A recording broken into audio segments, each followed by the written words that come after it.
بسم اللہ الرحمن الرحیم۔ السلام علیکم دوستوں، امید کرتی ہوں کہ آپ سب خیر خیریت سے ہوں گے۔ حضرت عائشہ صدیقہ رضی اللہ تعالیٰ عنہ بیان کرتی ہیں، حضرت محمد صلی اللہ علیہ وسلم نے فرمایا، وہ نکاح سب سے زیادہ بابرکت ہے جس میں اخراجات کم ہوں۔ میاں بیوی۔ رسول اکرم صلی اللہ علیہ وسلم نے فرمایا، جو خاوند رات کو بیدار ہو کر بیوی کو جگائے جس پر نیند کا غلبہ ہو رہا ہو تو اس کے منہ پر پانی کا چھینٹا دے، پھر دونوں اپنے ہی گھر میں عبادت کے لیے کھڑے ہو کر اللہ تعالیٰ کا ذکر کرنے لگیں، یعنی تہجد کی نماز پڑھنے لگیں، تو اللہ تعالیٰ دونوں کی مغفرت فرما دے گا۔ منافق کی 3 نشانیاں ہیں: بات کرے تو جھوٹ بولے، وعدہ خلافی کرے اور امانت میں خیانت کرے۔ محبت کا اظہار۔ اپنی بیوی کا ماتھا چوم کر اس سے اظہار محبت کرنا بھی سنت رسول صلی اللہ علیہ وآلہ وسلم ہے۔ فاطمہ بنت محمد۔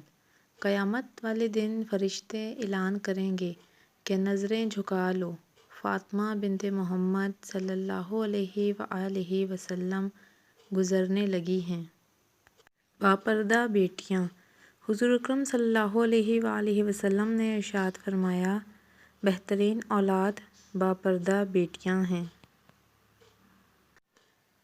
حضرت محمد صلی اللہ علیہ وآلہ وسلم نے فرمایا کہ لوگوں کی نسلیں بیٹوں سے چلتی ہیں اور میری نسل میری بیٹی فاطمہ سے چلے گی۔ نماز۔ خدا ایسا نمازی بنا دے کہ نماز پڑھے بغیر گزارا نہ ہو۔ اللہ کی شان۔ یاد رکھو، تم اللہ سے اپنی حیثیت کے مطابق مانگتے ہو، پر وہ تم کو اپنی شان کے مطابق نوازے گا۔ کن۔ تمہاری دعاؤں پر کن ہوگا ضرور، بس تم نے دعائیں مانگنا نہیں چھوڑنا۔ دل کی مراد۔ اللہ تمہارے دل کی ہر وہ مراد پوری کر دے گا جس کے لیے تم دن رات دعا کرتے ہو۔ دعائیں۔ رب واقف ہے تمہارے دل کی تڑپ سے، وہ ضائع نہیں کرے گا دعائیں تمہاری، بس ذرا صبر کرو۔ شوہر کی اہمیت۔ باپ کے بعد شوہر اللہ کی جانب سے عورت کے لیے چنا گیا مضبوط ترین سہارا ہے۔ شریک حیات۔ صرف خوبصورت لڑکی سے شادی کر کے آپ گھر میں ڈیکوریشن پیس تو لا سکتے ہیں، لیکن گھر بسا نہیں سکتے۔ شریک حیات کا نیک سیرت، دیندار اور باپردہ اور حیادار ہونا بہت ضروری ہے۔ قرآن کہتا ہے، عنقریب تمہارا رب تمہیں اتنا دے گا کہ تم اللہ سے راضی ہو جاؤ گے۔ شوہر اور بیوی۔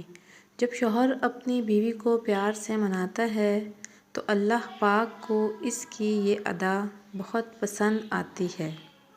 پسند کی شادی۔ بیٹی جب پسند کی شادی کا کہے تو اسے بے حیا اور برا نہ کہو۔ پسند کی شادی بیٹیوں کا حق ہے اور ہمارے نبی صلی اللہ علیہ وآلہ وسلم کی سنت بھی۔ صبر کا انعام۔ اللہ تمہارے لیے کن لکھ رہا ہے، اب تم کو صبر کا انعام ملے گا۔ غیر محرم۔ حرام چیزیں کبھی سکون نہیں دے سکتیں اور ان میں سے ایک غیر محرم سے تعلق بھی ہے۔ نکاح۔ کسی نے پوچھا برکت کس میں ہے؟ اللہ کے نبی صلی اللہ علیہ وآلہ وسلم نے فرمایا، نکاح میں۔ حضرت عمر رضی اللہ تعالیٰ عنہ کی شان۔ اٹھو بلال، آج اذان چھپ کر نہیں، کعبہ کی چھت پر جا کر دو، پتہ چلے کہ عمر اسلام قبول کر چکا ہے۔ یہ شان ہے میرے عمر رضی اللہ تعالیٰ عنہ کی۔ دعا۔ ہر چیز کا وقت مقرر ہے، ورنہ دعا تو کبھی بھی رد نہیں ہوتی۔ صلی اللہ علیہ وسلم۔ ان بھیڑوں کے جسموں پر اتنے بال نہیں ہیں جتنے رسول اکرم صلی اللہ علیہ وآلہ وسلم کے ہم پر احسانات ہیں۔ اگر ویڈیو اچھی لگی ہے تو اسے لائک اور شیئر کریں اور چینل کو سبسکرائب کریں۔ شکریہ۔